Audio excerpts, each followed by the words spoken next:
Assalamu alaikum wa rahmatullahi wa barakatuh. Welcome to Faith Matters. My name is Nasir Khan. I'll be your host for today's program. We are live from NAS 716 Studios. We're Monday through Thursday at 6 p.m. We have something special to talk about. On Mondays, we have Ken Hamilton talking about clearing the mist. On Tuesdays, we have Vicky Weidman talking about vibing with Vicky. On Wednesdays, you'll be with me, Nasir Khan, talking about various aspects about faith. We'll have at times sessions with guests and sometimes without. On Thursdays, we have Mind Your Business with Nas. So today we are going to talk about a fairly prevalent problem that we see in our society: anxiety and depression. We'll be talking about these issues briefly from a medical perspective as well as from a spiritual or religious perspective. During the show, if you have any questions, do let us know, and we'll be happy to provide you with the answers. If after the program is finished, the live version is finished, if you still have questions, please feel free to note it down at our Facebook or YouTube webpage, and again, I will promise to get back to you. So, anxiety and depression are fairly common in our society, but under-recognized and underappreciated. People unfortunately suffer from them, but they fail to seek help because it is still a taboo in our society. People who tend to have anxiety and depression are looked down upon as people who are not strong enough, and it affects men and women and children. There's no one who is exempt from such feelings. Now, some of these feelings are natural and they are pretty much normal. So if a student is preparing for an exam and the examination is going to be held very soon, it will be very natural for him to feel anxious about it or be stressed about it. Same thing with depression.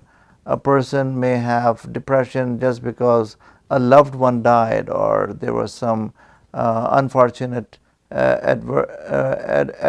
adversity that affected him, a calamity that affected his family, that caused some financial problems or loss of lives or loss of health, whatever be the case. And in those situations, it will be perfectly normal to feel sad and depressed about it.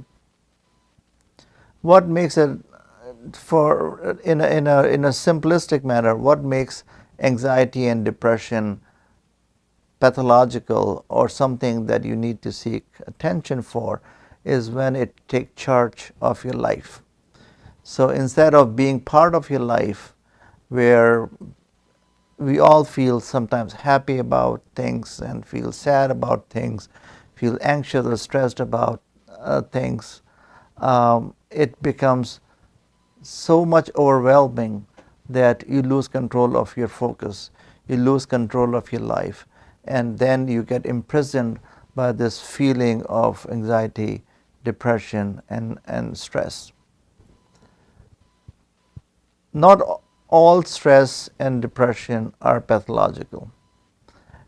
Sometimes if there is an identifiable cause, then taking care of that identifiable cause may make those feelings disappear. For example, if a person has a family to take care of and they'll lose a job, there will be stress in the family, there will be feeling of sadness and depression of the family, and all this could be alleviated when a person finds a job and has now a steady source of income that he or she can rely upon, and the family can then not be dependent.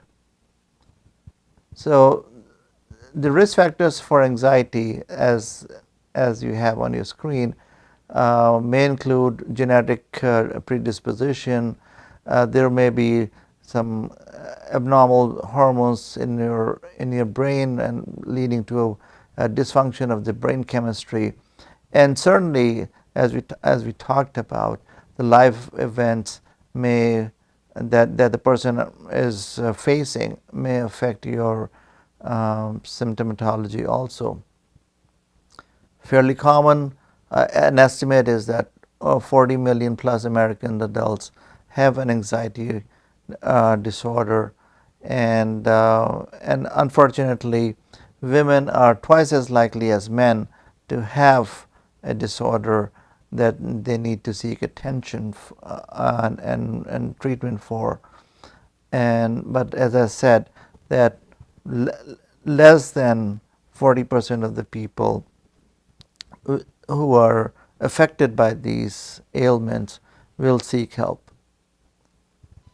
A person who has diabetes or heart disease or high blood pressure will feel more comfortable in just going to their doctors and talking about it, that hey, my diabetes needs to be under control or my blood pressure needs to be under control.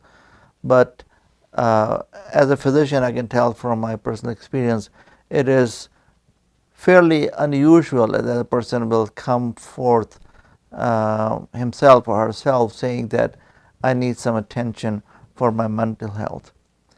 Mental health, physical health, both affect the person similarly. They are part of the same person. There's two sides of the same coin. And the unfortunate part is that the medical community is also guilty of not recognizing the importance of these issues that affect their patients. Medical professionals tend to be too much focused on physical illnesses. What's the blood pressure doing? A person becomes a case of hypertension. A person becomes a patient of diabetes. A patient becomes a victim of stroke.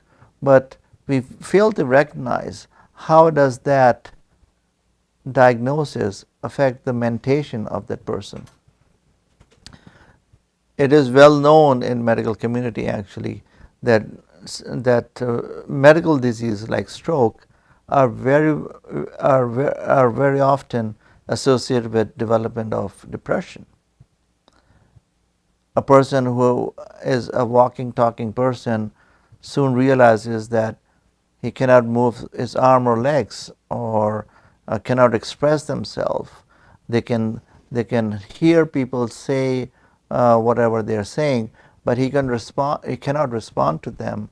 And the ironic thing is that he may have the mental capacity and the mental recognition of what he wants to say, but he is physically unable to do that, and that just slowly shoves him into this downhill course of having depression.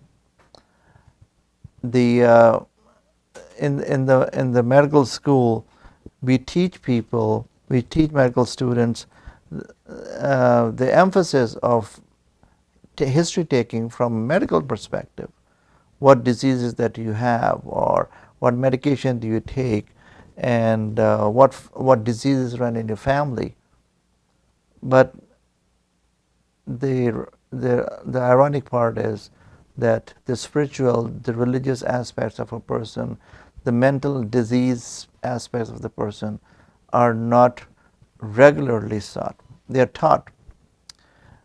Medical students are taught that they need to go into that part of the medical history taking as well, that they need to recognize and try to uncover what are the effects of a physical illness that is taking place when it comes to their mentation or their behavioral well-being. And as such, things get under-recognized. we tend to almost to the point of ignoring the mental health issues. But these are important aspects that we must recognize. And as I said, not only the mental health issues, but also their spiritual issues, because the fact remains that many people will find comfort and seek to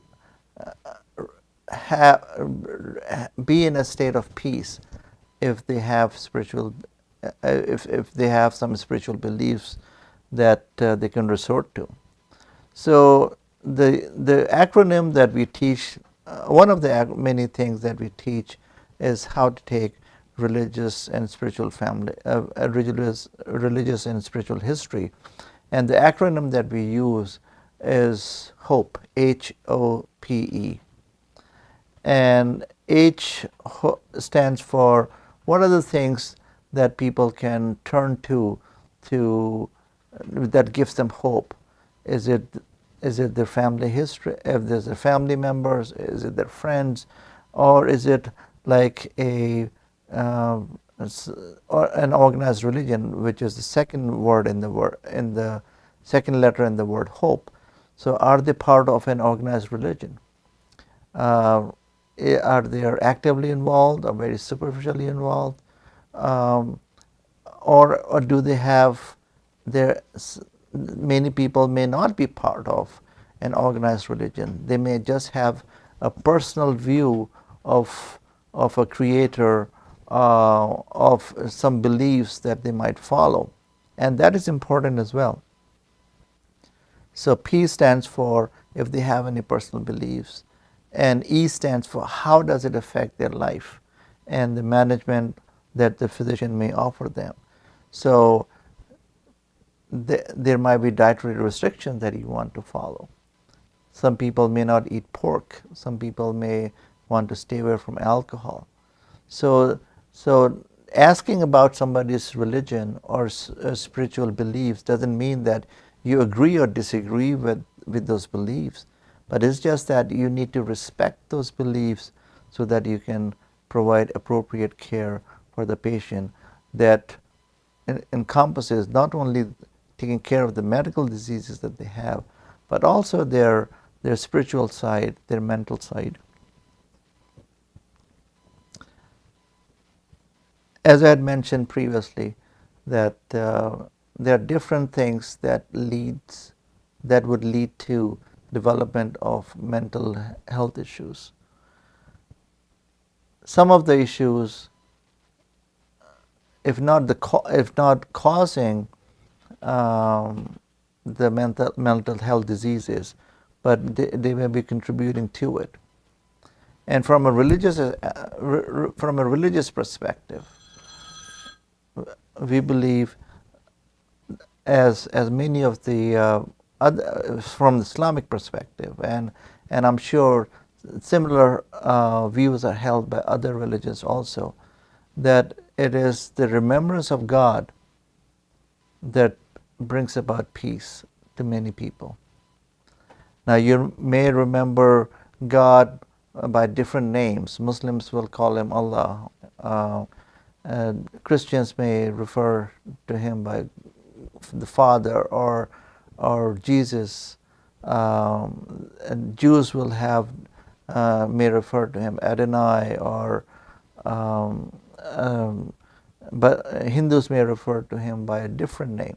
But the thing is that whatever name is used to refer to the one and only Creator that we all have, many will find comfort and peace in turning to God in such times. Quran, in the holy book of Quran, which is a scripture from for Muslims, we have a verse in chapter number 13, verse 29, that says that Allah bi zikrillahi tatma'innul qulub. The whole verse actually reads Allazina amanu wa tatma'innul qulub bihim bi zikrillah. Allah bi zikrillahi tatmain al qulub. Those who believe and whose heart find comfort in their remembrance of Allah. It is the remembrance of Allah that hearts can find comfort.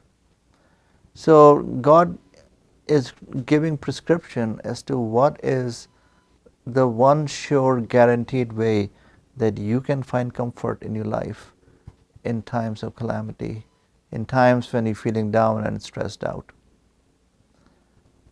I will also point out to another verse, a couple of verses in chapter 59, verses number 19 and 20, where it says, Auzubillahi minash shaitanir rajim, Ya ayyuhallazina amanu taqullaha wal tanzur nafsan ma qaddamat lighad wattaqullaha innallaha qareebun mimma ta'malun wala takunu kallazina nasullaha fansahum anfusahum ulaika humul fasiqun. O ye who believe, fear Allah, and let every soul look to what it sends forth for the morrow. And fear Allah, verily Allah is well aware of what you do. And the second verse is very important here, verse number 20, chapter 59. And not be like those who forgot Allah and whom He has consequently caused to forget their own selves or souls. It is they who are the rebellious. So when you, meaning we as a group of people, forget to remember God, take Him out of our lives, God says that what that will do to you is that you will yourself lose your sense of direction. You will turn to other ways to find peace, but peace is not to be found in other modalities. You may find some temporary comfort by using a number of things that people use. Some may resort to alcohol, some may resort to drugs of varying kinds, some may resort to going after other people in order to satisfy their sexual desires. Music, fashion, but those are all means to achieve temporary peace, and many of them will eventually do more harm than good. It is by remembering God and following the laws, their suggestions, their recommendations that are put forth by God that we find peace. What I say is that when we follow any law, whether it's secular law or religious law, we achieve peace. An example would be, you may be driving on a road with a 30-mile speed limit. If you're driving at 30 miles on a 30-mile zone and you suddenly see a cop behind you with flashing lights, you may not feel any kind of stress because you are following the law. It may be that he will just bypass you and overtake you, and he may be chasing somebody else. So following secular law does grant you peace, does give you a stress-free life. If you are supposed to pay taxes and you pay taxes at the rate that it's supposed to be paid at, you'll be at peace. And it applies to any other laws that we're talking about. Same thing applies to religious laws as well. God guarantees that people who are believers, believe in God and the day of judgment, and do good work, they are guaranteed peace, and they are guaranteed entry in paradise. Now, sometimes paradise does not is taken to mean in a very, very worldly way, that it will be a garden full of streams and and fruits and companions and things like that. But this is a very simplistic way of looking at paradise. All we know about paradise is that it is going to be something very unique and a place where there will be happiness and joy, and there will not be any fear, or there would not be anything to worry about. But the fact is that whether you fall, the only way to achieve peace in your peace of mind will be to follow the law, secular law or religious law. On your screen there are some mental health benefits that people have talked about if they follow the religion. As far as the community perspective is concerned,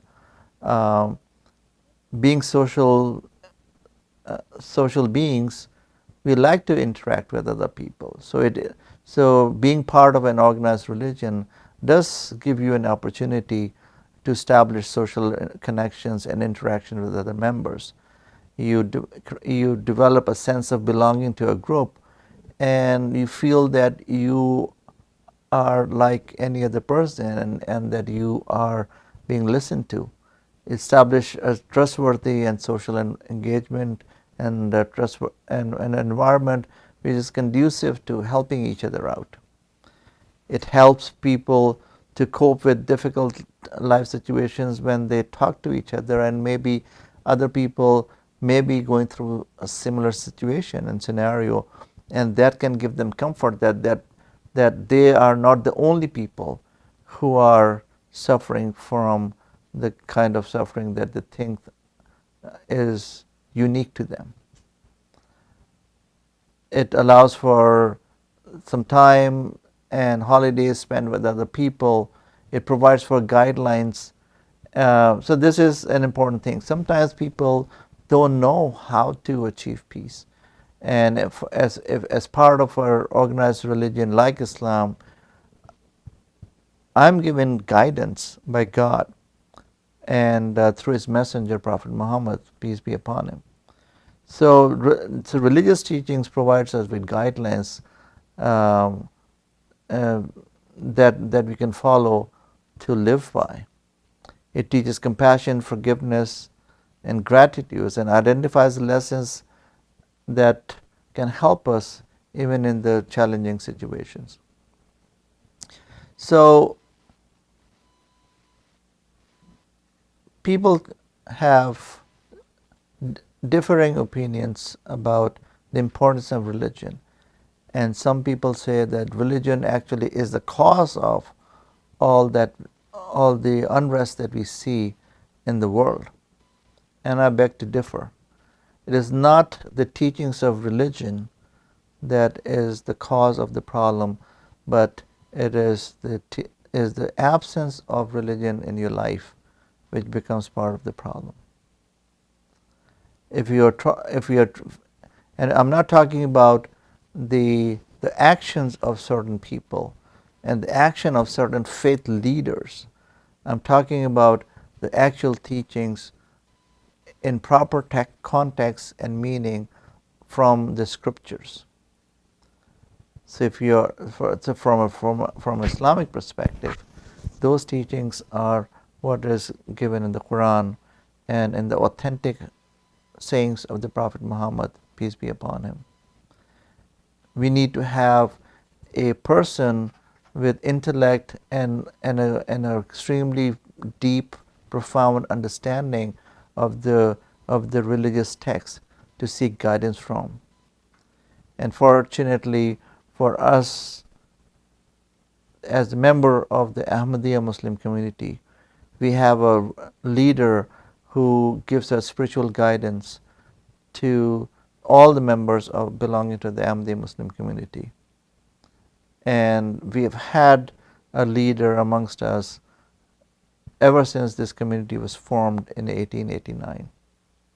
So our community is unique in that sense that we can always resort to the leader of our community for guidance in times of adversity. So that's all that I have to say today. I hope you'll watch it and benefit from it. It does not mean that everything can be cured by just prayers. There will be medical conditions, there will be psychiatric conditions when you do have to seek medical attention or psychiatric attention from professionals. And if you're feeling down and depressed and sad and having suicidal thoughts, there's a number to call 24/7 where you can call, text, or chat, and it's 988 Lifeline. And religious feelings, turning to God, would help, but it does not mean it's like any other disease. You cannot just have diabetes or high blood pressure or heart disease and just say that I will resort to remembering God and that is all that I need. God has created treatment for different ailments as well, and it will be actually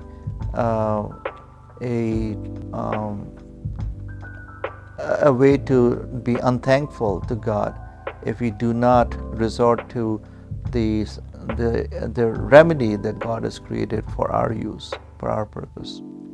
So seek medical attention, seek psychiatric attention whenever you have the need for it. But remembrance of God, following the religious law, doing good works is always going to help you, God willing. So from Nas 716 studio, before I say goodbye, I just want to remind you of the programs that we have every week, a weekday, Monday through Thursday at 6 p.m. On Mondays, we have Clearing the Mist with Ken Hamilton. On Tuesdays, we have Vibing with Vicky Whiteman. Wednesdays, you'll be with me, Faith Matters with Nasir Khan. Thursdays, Mind Your Business with Nas 716 Studios. And I'm your host, Nasir Khan, bidding you goodbye from Nas 716 Studios, from Faith Matters. Assalamu alaikum wa rahmatullahi wa barakatuh.